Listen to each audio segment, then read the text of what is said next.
Salam sejahtera untuk kita semua. Kami dari kelompok 13 mata kuliah Sistem Paralel dan Terdistribusi akan mempresentasikan hasil dari praktikum kelompok 13.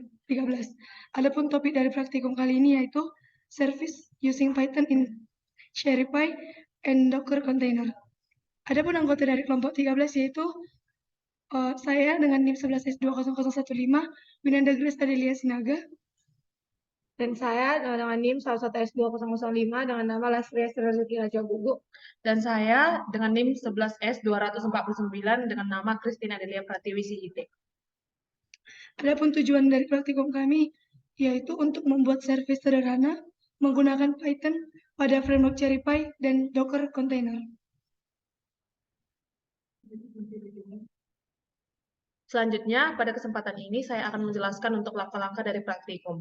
Yang pertama, kita akan membuat kontainer pada Docker dengan sintaks seperti berikut ini. Nah, selanjutnya saat kita jalankan sintaks berikut ini akan dihasilkan result seperti pada gambar.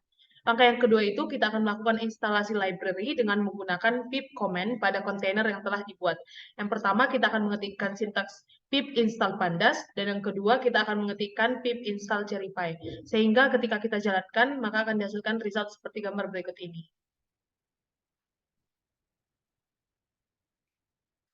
Dan langkah yang ketiga itu, kontainer Docker akan bekerja pada Linux, sehingga kita perlukan editor Linux untuk membuat file Python. Dengan melakukan install nano editor pada kontainer dengan mengetikkan beberapa sintaks. Yang pertama itu kita akan mengetikkan sintaks apt get update, dan yang kedua itu apt get install nano. Sehingga akan dihasilkan nanti resultnya seperti gambar berikut ini.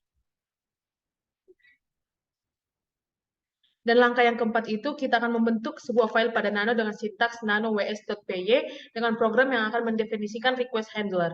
Handler ini akan menerima request yang diarahkan ke titik akhir dan mengharapkan data input untuk diwakili sebagai string JSON pada bagian request. Hasil pengolahan ini akan dikembalikan sebagai string JSON pada yang mudah dikonversikan dengan menggunakan metode panda to JSON. Seperti gambar pada berikut ini.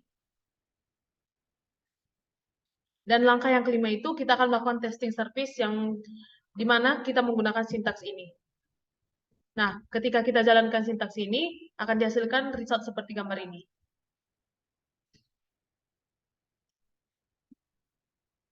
Baiklah, sekarang kita masuk ke tugasnya itu cara membuat kontainer Docker.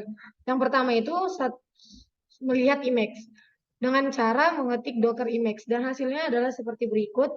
Dan yang kedua itu adalah mendownload Emacs. Yang cara kita mendownload Emacs yaitu dengan Docker full Debian atau latest dan juga Docker full Debian 9.8 certain version. Di sini terdapat hasilnya.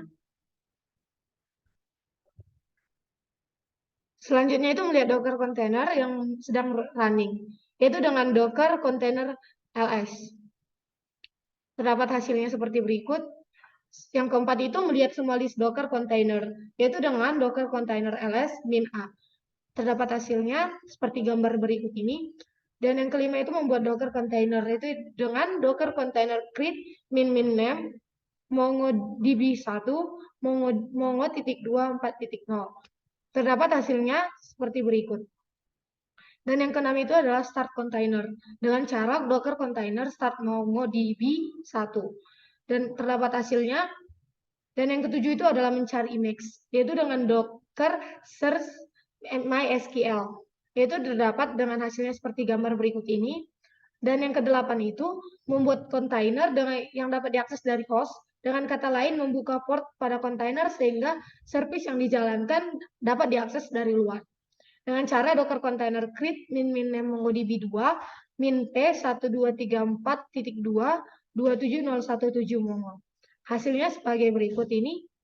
Dan yang kesembilan itu adalah menjalankan Emacs secara langsung sehingga kontainer akan otomatis terbentuk dari Emacs tersebut, yaitu dengan Docker run -itd mongo. Terdapat hasilnya seperti gambar berikut. Dan yang ke-10 itu adalah menjalankan Emacs secara langsung dan otomatis membuat kontainer dan juga membuat port untuk kontainer tersebut. Contohnya pada Emacs MySQL atau MySQL min server. Terdapat dengan cara Docker run -name MySQL server 1 -p 1234.3306 MySQL atau MySQL server. Hasilnya adalah sebagai berikut. Dan kita akan masuk ke dalam Docker, dan di dalam Docker terdapat yaitu MongoDB 1. Sekian hasil presentasi dari kelompok 13. Atas perhatiannya kami ucapkan terima kasih.